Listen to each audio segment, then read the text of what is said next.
Good morning students. Class 6 की science की book में ये हमारा चैप्टर 8 बॉडी मूवमेंट्स, शरीर में गति, इसको हम पढ़ रहे थे। तो इससे पिछली वीडियो में मैंने आपको अब बॉल एंड सॉकेट जॉइंट ये बताया था, कंदुक खल्लिका संधि जिसे कहते हैं, जो हमारे शोल्डर और थाई और हिप के जॉइंट भी जो पाई जाती है।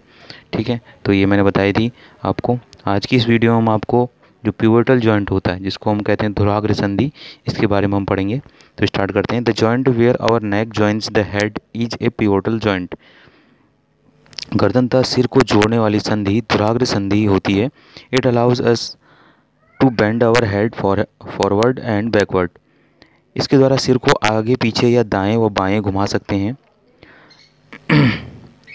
and turn the head to our right or left. Try these movements. How are these movements different from those of our arm that can rotate a complete circle in its ball and socket joint? यानी कि इन गतियों को करने का प्रयास कीजिए, यानी कि अपने सिर को आगे पीछे दाएं बाएं जो है घुमाने का प्रयास कीजिए। ठीक है, यह गति हमारे हाथ की गति से किस प्रकार जो है भिन्न है, जिसमें कंदुक खल्लिका संधि द्वारा हाथ को पूर्णतः वृत्ताकार रूप में घुमा सकते हैं। तो ये किस प्रकार डिफरेंट है हमारी जो हमने बॉल एंड सॉकेट जॉइंट्स पढ़ा था अपनी फर्स्ट वीडियो में। तो ये उस प्रकार से जो है किस प्रकार जो है भिन्न है, इसको हम देखेंगे। In a pivotal joint a cylindrical bone rotates in a ring. जो दुराग्र संधि होती है उसमें बेलनाकार अस्थि एक छल्ले में घूमती है। देख सकते हैं यहाँ पे ये पिवोटल जॉइंट है हमारे जो नेक और हेड से जहाँ पे जुड़ी रहती है, तो यहाँ पे जुड़ी हुई है। तो ये जो संधि है ये जो होती है जो एक बेलनाकार जो अस्थि होती है वो एक छल्ले में घूमती है। जो छल्ला बना हुआ है यहाँ पर हल्का सा आपको दिख रहा होगा, तो यहाँ पर जो है ये जो गर्दन की हड्डी होगी वो इस छल्ले में फिट हुई होती है और वो इस तरह से आगे पीछे दाएं बाएं घूमती है। लेकिन जो हमारा बॉल एंड सॉकेट जॉइंट था वो चारों ओर घूम रहा था, हमारा चारों ओर और सभी दिशाओं में जो है वो गति कर रहा था। लेकिन ये जो होता है सिर्फ आगे पीछे और दाएं बाएं ही गति कर सकता है, जो पिवोटल जॉइंट होता है, जो हमारी गर्दन में पाया जाता है। ठीक है, इसके बाद अगला जॉइंट आता है hinge joints. Open and close a door a few times. Observe the hinges of the door carefully. They allow the door to move back or forth. घर के किसी दरवाजे को बार बार खोलिए और बंद कीजिए। इनके जो कब्जे होते हैं जहाँ पर जुड़े रहते हैं तो उनको ध्यानपूर्वक देखिए। यह दरवाजे को आगे और पीछे की ओर खोलने देता है, आगे की ओर और पीछे की ओर खोलने देता है। इसको हम एक्टिविटी 3 के जरिए जानेंगे। Let us look at the kind of movement allowed by a hinge. Make a cylinder with cardboard और thick chart paper as shown in figure 8.5। जैसा कि आपको चित्र में दिखाया गया है, एक कब्जे की गति को देखें।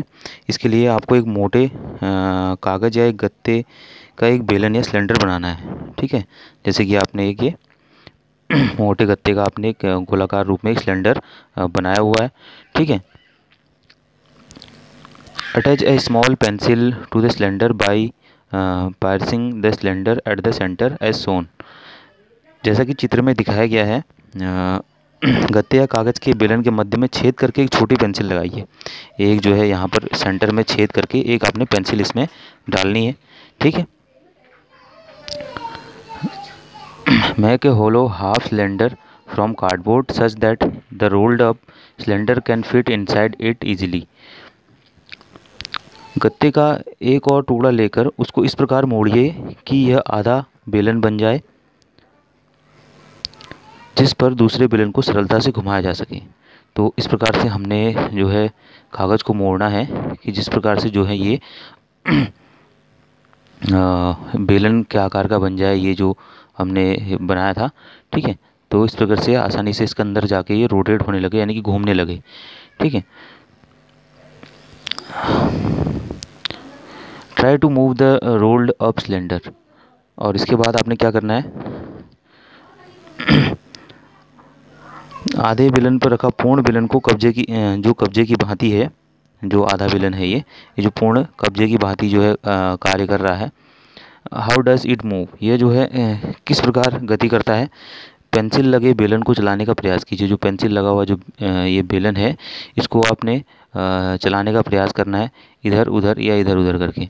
तो ये कितना जो है इधर से उधर या इधर से ऊपर इधर को मूव कर पाता है, ये आपने इसमें चेक करना है। How is this movement different from what we saw with our constructed ball and socket joint. तो यह गति आपके द्वारा बनाए गए जो कंदुक खल्लिका संधि थी, जो बॉल एंड सॉकेट जॉइंट था, उसी गति से जो है किस प्रकार भिन्न है। हमने क्रियाकलाप 1 में कोहनी में इस प्रकार की गति देखी थी, जहाँ पर कोहनी में हमारी इस प्रकार की गति हो रही थी। चित्र 8.5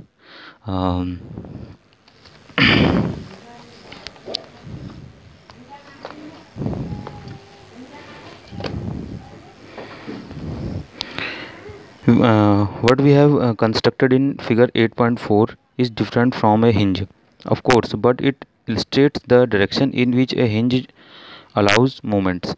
यानी कि चित्र 8.4 में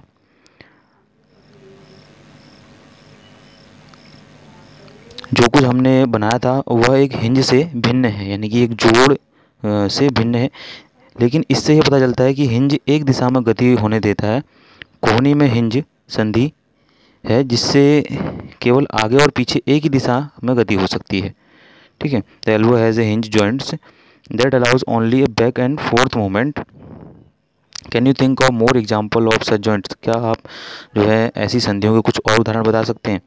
इससे हमें ये पता लग रहा है कि जो हमारी जो ये फिगर 8.6 को अगर हम देखें तो हमारी कोहनी में जो है वो हिंज जॉइंट्स होता है, क्योंकि हम इसको दरवाजे की तरह आगे और पीछे जो है इस तरह से घुमा सकते हैं, जैसा कि हमने इस फिगर में देखा। ठीक है, हम इतना ही जो है इसको मूवमेंट करा पाते हैं। तो इस प्रकार के जॉइंट को हम कहते हैं हिंज जॉइंट, यानी कि हिंज संधि जिसको कहा जाता है, जो एक दरवाजे के कब्जे के जैसे जो है गति करती है। ठीक है, और ऐसा ही जॉइंट हमारे जो है नी पर भी पाया जाता है। ठीक है, यानी कि नी से हम अपने पाँव को पीछे की ओर मोड़ सकते हैं, लेकिन अगर हम सीधा कर दें तो सीधे के बाद हम घुटने से उस पाँव को सीधा ऊपर की ओर जो है गति नहीं करा सकते हैं। तो ऐसा ही जॉइंट हमारे कहाँ पाँव में भी यानी घुटने में भी पाया जाता है। और वैसा ही जो है जोड़ हमारे कहाँ पर पाया जाता है, हमारे जो है कोहनी के पास भी, जहाँ पर हमारी नीचे वाली जो भुजा है, हमारी जो भुजा है और दूसरा जो हमारा हैंड है, वो दोनों हमारे जो है आपस में कहाँ पर कोहनी पर एल्बो पर जुड़े रहते हैं। तो वहाँ पर भी जो है हिंज जॉइंट पाया जाता है। ठीक है, तो ये दोनों फिगर आप लोग बना लेंगे, पोर्टल जॉइंट का और hinge joint of the knee. इन दोनों का ही आप डायग्राम अपनी जो है साइंस की फेयर कॉपी में लेफ्ट साइड जहाँ पे वाइट पेज होता है वहाँ पर आप इसको बना लेंगे। ठीक है, इसके बाद हम नेक्स्ट वीडियो में जो फिक्स जॉइंट होते हैं, यानी कि जो अचल संधियाँ होती हैं जो गति नहीं करती हैं, उनके बारे में हम पढ़ेंगे।